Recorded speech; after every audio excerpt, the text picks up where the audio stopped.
Hello everyone, hope you all are doing good. And it's lately I wasn't able to upload any videos.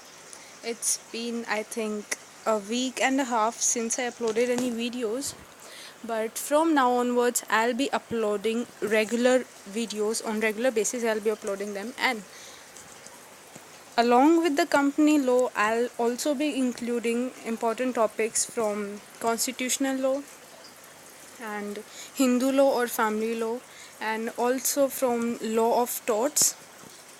Yeah, that's it.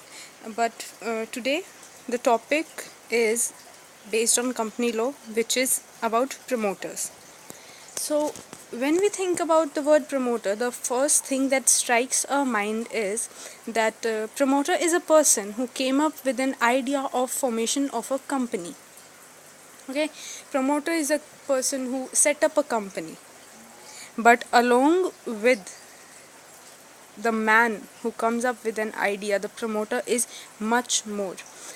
Because his duty doesn't stop after coming up with an idea of formation of a company. He has to take necessary steps to complete the formation of its company, to make his idea alive. Like the necessities or the requirements which are there for the incorporation or registration of the company, and the assets or the capital or the money which has to be arranged for the formation of the company, which is needed for its formation. These all basic things are looked after by the promoter. So while defining the promoter, we'll not only emphasize on the person who comes up with an idea of the formation, but will also include the basic necessities that the promoter has to complete for the formation of the company. Okay, now coming to the position of the promoter. Okay, so the first thing is that he definitely plays an important role in the formation of the company, and he also has wide powers relating to the formation of the company. Because before the formation of the company, the promoter is the only person who does everything for the company.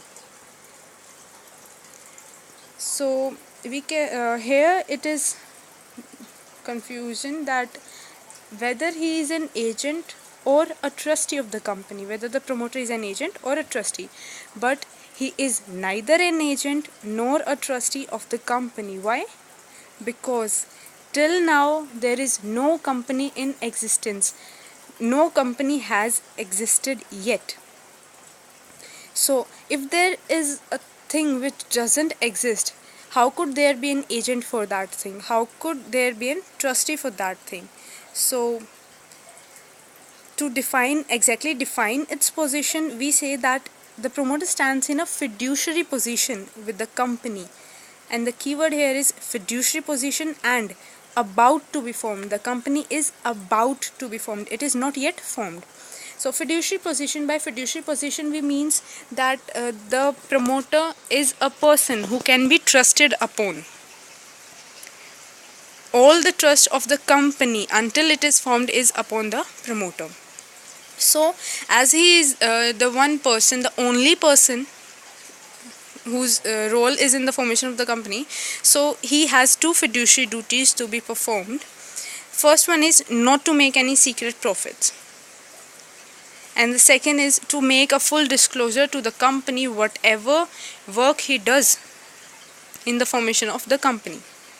Now here's the thing, that a promoter is allowed to make profit, but not a secret profit in the formation of the company. Now you will be confused that what is the difference between a profit and a secret profit. So profit is like, if let's see, if a promoter makes a profit out of the property. See, a promoter is a mediator, and he bought a property from one of his close acquaintances or any friends or family, or maybe any other random person. The promoter bought the company from a person.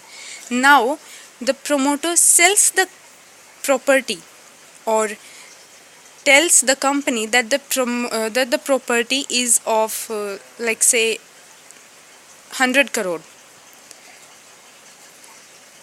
So, and the real value of the property was 50 crore. When the promoter bought it, it was 50 crore, but he made his profit of rupees 50 crore and told the fake value to the company. Here he didn't disclosed that he to the company that he was making a profit out of the property. That is called the secret profit.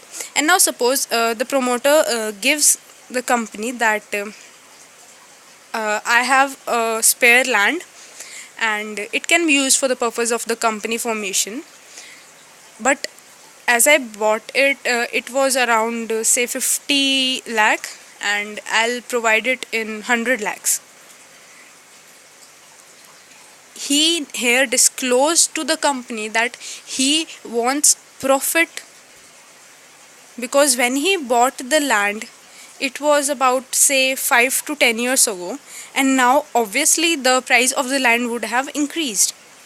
So here he disclosed that he was making a profit instead of not disclosing it to the company. So this is the difference between the secret profit and profit. In the secret profit, the promoter doesn't tell the company that he is making profit, and in profit he tells the company that he is making a profit. So profit making is not forbidden, but forbidden is non-disclosure of it. That means secret profit is forbidden, not profit. Okay. To whom the disclosure may be made. So disclosure should be made either to the board of directors or to the whole body of persons who are invited to become the shareholders, or say to the shareholders. Either the disclosure of the profit making should be done to the board of directors or to the shareholders. Okay, for the board of directors, there is a condition that if you are disclosing the profit to the board of directors, the board of directors should be competent and independent. They should not be the nominees of the promoter, or they should not be on the pay of the promoter. An independent and competent board of directors is a must.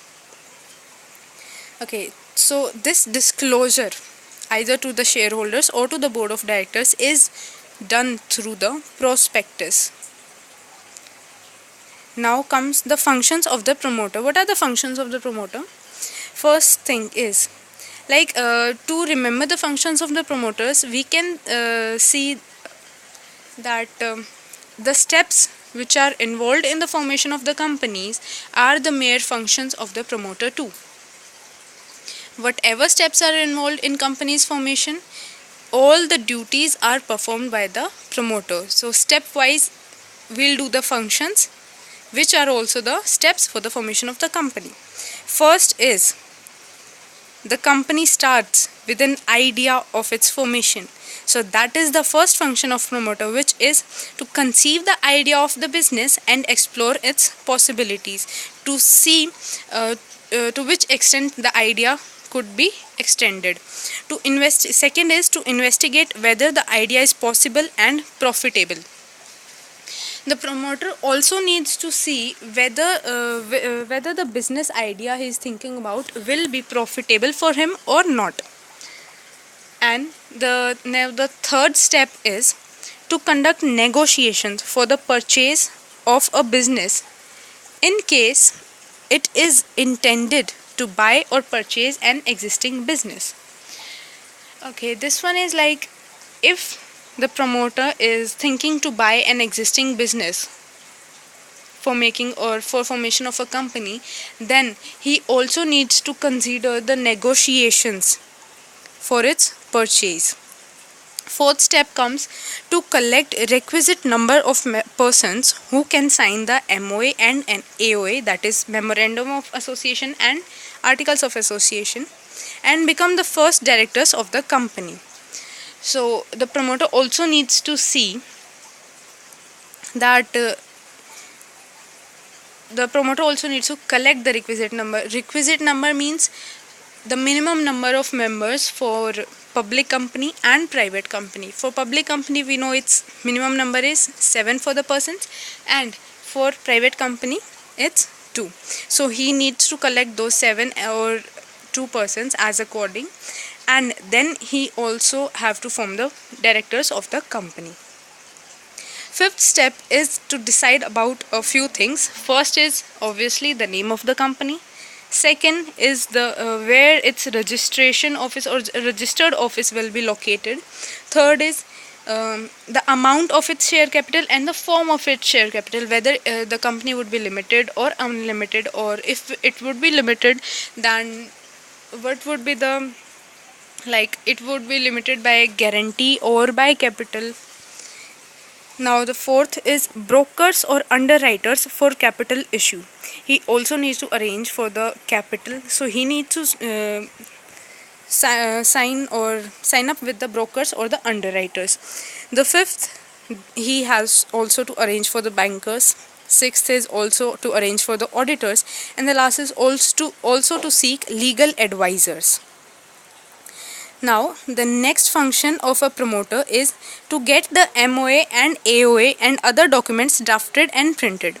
The promoter also has to, every important document that is necessary for the formation of the company, and which is the kind of basic for the company, to get it printed or drafted. Printed, like as it's stated, MOA, obviously we know that memorandum of association is necessity of a company. It's like the constitution of a company, so it need to be drafted and printed out. Seventh is to enter into preliminary contracts with vendors or underwriters or etc.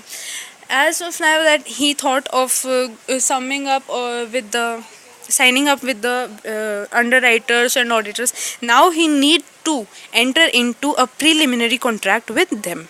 The eighth function is to pay the stamp duty or filing fee and other charges for registration of the company. Okay, the promoter also needs to keep check on whatever the fee required for incorporation of a company or registration of a company. He also need to pay those fees. Next is arrange for registration of company and obtain the certificate of incorporation. Obviously, the company need to be registered, and in case of, I think, public company, in case of public company, the certificate of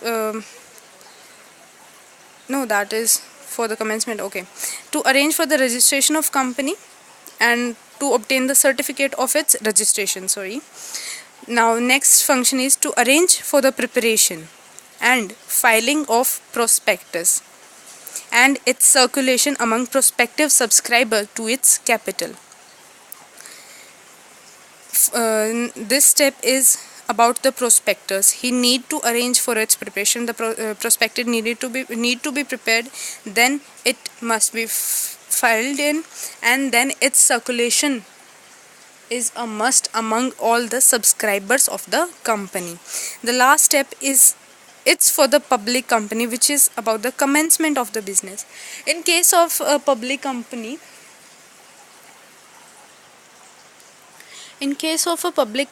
the minimum subscription is the promoter has to arrange for the minimum subscription as well as to get the certificate of commencement of business. Here are the steps completed for formation of a company along with the functions that are to be performed by a promoter. Now coming to the remuneration. Remuneration means paying back the promoter what he has done for a company, for the company. So remuneration, will study the the ways in which the promoter is paid back for whatever he has done for the company. The promoters cannot claim any remuneration from the company as a matter of right. They are entitled to remuneration for their services only if there is a contract to that effect. Okay, it's not a right of the promoter to demand for the remuneration. Their right is only when there is a contract between the company and a promoter for its remuneration. And if there is no contract between the company and the promoter for the remuneration purpose, then the promoter is not in the position to sue the company. He can't sue the company, so just because the company didn't paid him his remuneration or his hard work for his hard work. Okay, although there is a specific amount that the promoter is paid by the board of directors according to the articles of association, and also in practically usually the promoters become the directors of the company, so obviously they would be paid by the company. Now coming to the ways of payment, first one is commission on purchase price of business or property taken over by the company through him. Whenever a promoter as I told you that if the promoter has an idea of making a formally set up business into a company, then the company like pays or gives commission to the promoter for bringing that proposal to him, proposal to the company, or also if the company takes over a property from the promoter, then also the promoter is paid a commission. Second thing is the promoter may be paid a certain lump sum, a certain amount is also sometimes is also may be given to the promoter as his remuneration. Third is he may be given fully or partly paid shares in consideration of his services rendered. For whatever he has done for the company, he may be given shares. They may be either partly or maybe full shares or partly shares. And the next is he may be given a commission at a fixed rate on the shares sold. So whatever how much, like whenever a share is sold, the promoter will be given a commission at a fixed rate. Next is he may sell his own property to the company at a higher price and make profit. As I explained earlier that if the promoter makes a profit, not a secret profit, a profit, that is also a kind of remuneration to the promoter. Sixth is he may be given an option to buy the shares of the company at par when their market price is higher. At par means at the basic price or at the actual price. He may be given an option to buy when the market price of the shares is higher, but he will be given an option to buy those shares at the real price of those shares. The last is may be appointed as chairman of the board of directors of the company. As I said, it's the reality, or say it's practically it's done that the promoter becomes the member of the board of directors, and obviously he will be paid as a board of director by the company. So these were the few ways in which the promoter is paid back his work he has done for the company. Remuneration must be disclosed in the prospectus if it is paid within the preceding 2 years from the date of the prospectus. Remuneration has to be disclosed in the prospectus. Everything that is done for the promoter or for the company, then it must be mentioned in the prospectus. And this was it for today's video. Hope you liked it. If you liked it, please do like, share and comment down below. And if you found any fault, then please do comment down below humbly. I've seen a few comments, like very harsh one too, but I don't care. If you tell me humbly whatever you felt wrong, or however you liked it, please do tell me. I'll make sure if something is wrong to make it correct. And as I told you before, we'll be doing constitutional, family law and also law of torts. So from now on, along with the company, we'll be including those 3 subjects. Thank you. Bye bye.